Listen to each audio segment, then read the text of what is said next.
Chris Bishop. Thank you very much, Mr Speaker.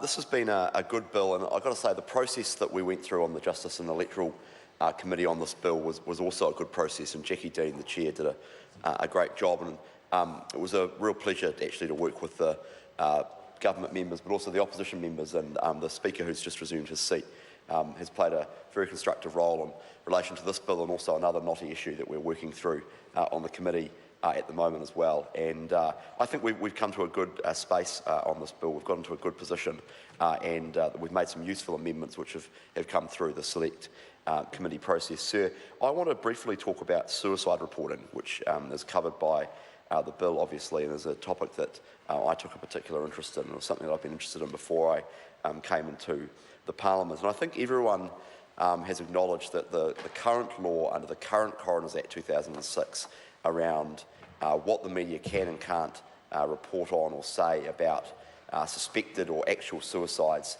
is deficient.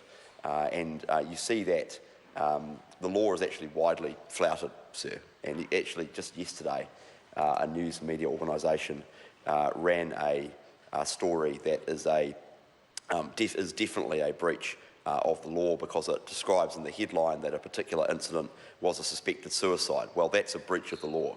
You're not allowed to do that.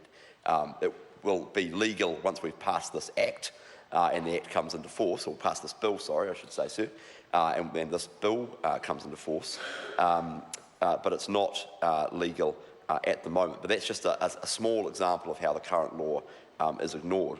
And it's a very vexed issue because the pure libertarian view is that there should be, everything should be able to be published, and there's some people who make that argument that you should be able to publish anything you like about suicide.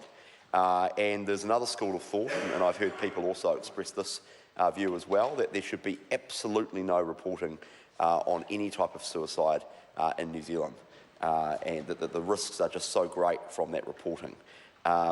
And it's a very, very tricky issue, and actually I think the government did a good thing in 2013 by getting the Law Commission to do a first principles review of this and actually go away and look at the evidence, and the experts at the Law Commission did that. And I think the recommendations that they came up with, which have largely, or I think in particular in this instance, been wholly endorsed by the government and made its way into this amendment bill, I think the recommendations they made and the principles they came up with are good ones.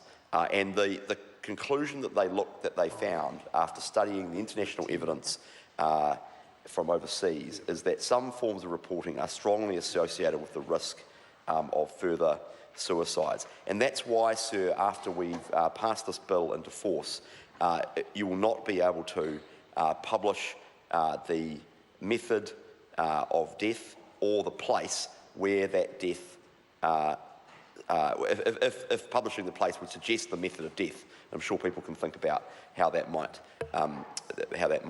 come about, because the international evidence suggests that the publication of those details is very risky in potentially perpetuating further suicides, copycat suicides. The evidence tends to suggest that.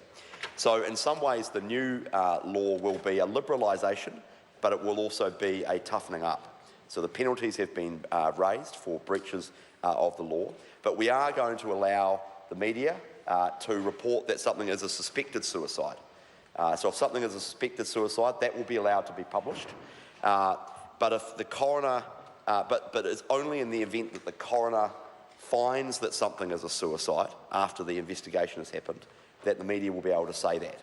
And I think, sir, that is appropriate. So after a death happens, if it's a suspected suicide, the media can say that. This will avoid the media having to use the sort of code words and euphemisms that they use at the moment, which everyone sort of, in the know kind of knows about, and some people don't. So we'll end that sort of farcical situation. But you'll only be able to, if you're in the media, call something a suicide if the coroner says that. And as I say, so you won't be able to publish the method of death and the place where publishing the place would suggest the method, unless the coroner grants an exemption, sir. I think this strikes the right balance. What we're trying to do is encourage responsible reporting. It's important to have a conversation about suicide, I think, in New Zealand. We want responsible reporting, but we don't want irresponsible reporting, and that's what the bill seeks to prevent. I thought long and hard about this issue on the committee, and I did quite a lot of reading about it. I think we have struck the right balance, and it's good that this bill is going to become law. Commend it to the House. The next call